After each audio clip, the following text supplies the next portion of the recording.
Muraho neza twongeye kubaha ikaze aho muherereye hose, nizere ko mumeze neza.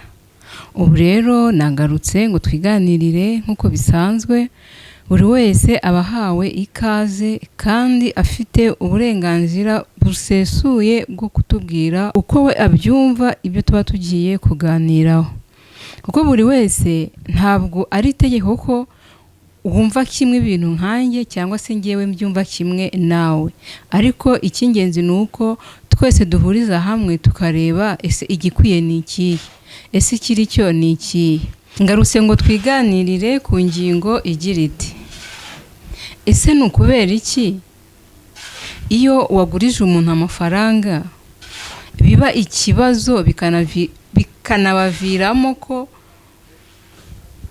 mumara nk'iminsi runaka cyangwa se igihe runaka mutavugana kubera ko wenda atarakwishyura?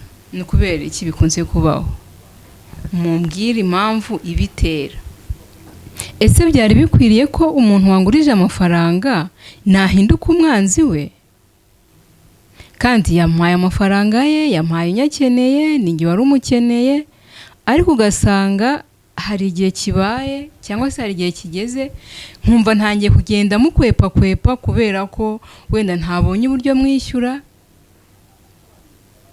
nkumva niba anampamagaye nkanga kumwitaba kubera ko nzi neza ko ntaramwishyura, kandi sintekereze ko ashobora kuba ampamagariye n'ibindi.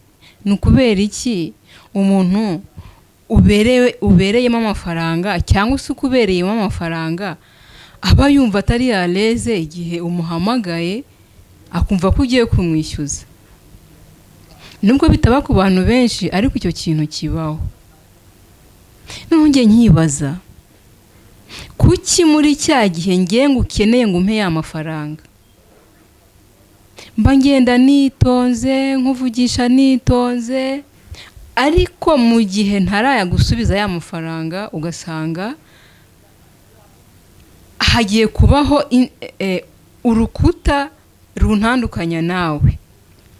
Ndabizi neza ko igihe naguhaye icyo nakwishyuraho wenda cyageze ya mafaranga ntarayabona.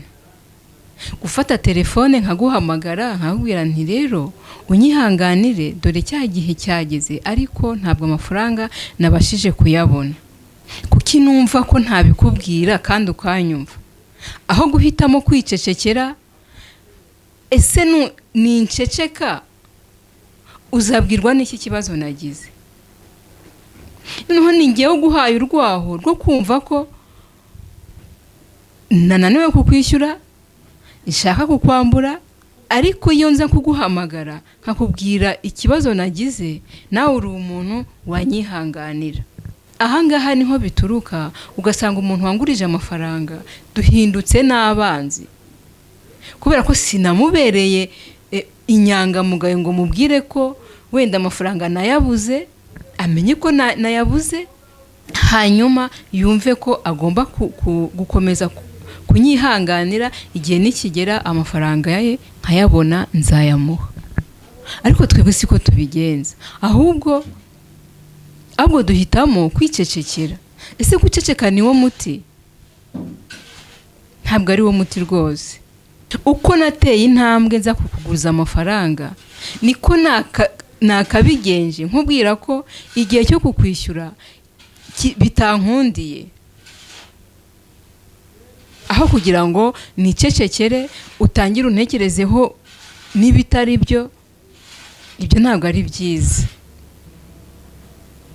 Ko wampaye amafaranga nyakeneye, kuki nzategereza ko uzanyihamagarira ngo umbwire ngo ninkwishyure, kandi nanjye nzi neza ko ayo mafaranga nyakurimo?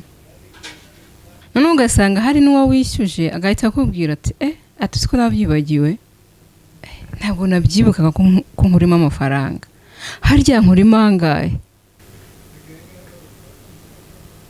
Inama nagira abantu tuba tubereyemo amadeni n'abayatubereyemo nuko twajya tugira communication. Niba wagize impamvu ituma ya mafaranga udashobora kuyishyura, mubwira arakumva. Niba yaragize uwo mutima wo kuyaguha, urumva kukwihanganira byamutwara igihe kingana iki? Ikiba kigoranye ni ukuyabona akayaguha. None yayaguhaye, urumva kumubwira ngo niba nari kukwishyura igihe n'iki birahindutse, aribyo biri mutera ikibazo. Byamutera ikibazo, ahubwo ahagirira ikibazo ni cya gihe mpitamo guceceka cyangwa se ugahitamo guceceka.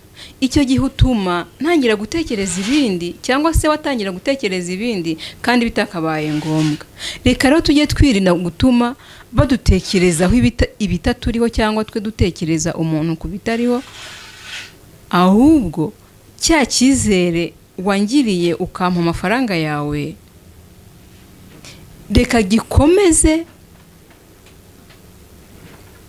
Niba habayeho n'impinduka nkumenyeshe ko rwose ntakibashije kukwishyura, noneho ngewe nzagira umutima utuje, nawe kandi nawe uzagira umutima utuje, kuko uzumva ko ntari kukwambura. Nge nuko mbyumva, nawe ufite ukundi ubyumva, kuko buri wese afite uburenganzira bwo kumva ikintu uko abyumva. Nge nuko nabyumvaga, nawe ufite uburyo byumva. Aho dukomeze dushyigikirane, dukomeza kwiteza imbere. Murakoze cyane.